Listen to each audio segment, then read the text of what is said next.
Hello po, magandang araw po sa lahat. Tayo po ay nagbabalik para i-update yung nakaraan nating video na withdrawal. Ito po siya, nag-process po tayo ng withdrawal na 603 pesos noong August 31. At ngayon po, September 3 na, nag-bank transfer field po siya guys.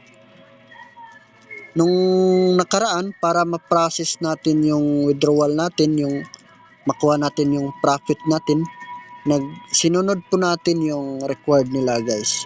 Dito po makikita sa record natin yung sabi noon na kailangan nating mag-recharge at mag-activate ng device bago maka-withdraw.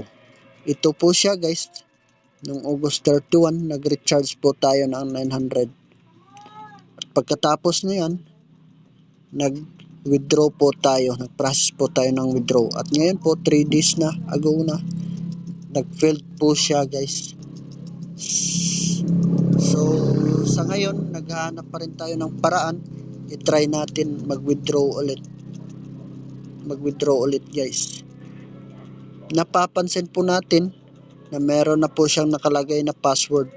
Sa nakaraang video ko, wala po ito. Pero try pa rin natin.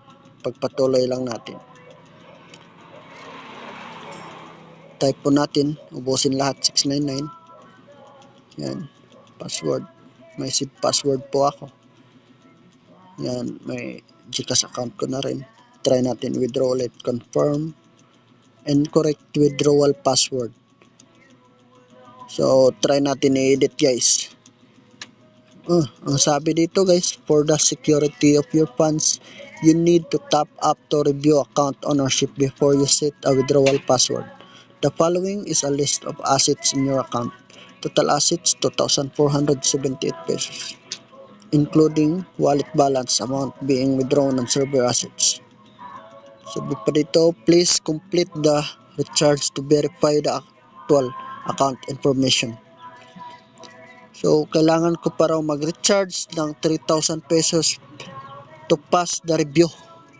In addition, the top-up amount will go into your balance wallet and can be withdrawn immediately. Mawi-withdraw din daw agad.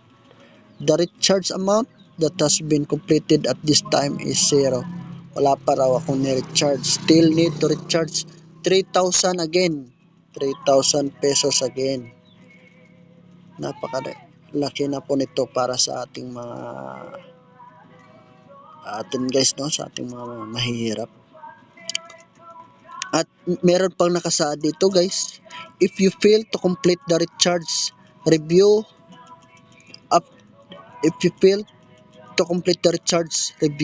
after the countdown ends below, the system will determine this account as a dangerous account and freeze it permanently. So tayo pa yung naging dangerous account dito guys. Napakatinding alibay nila guys. Meron pa silang binigay na timer. Bali ito guys, kanina binigyan tayo ng 4 hours, 2 hours nila ngayon.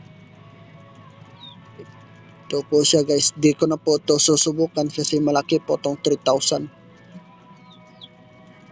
At sana po'y napanood ito sa mga hindi pa nakapag-Wisdom AI.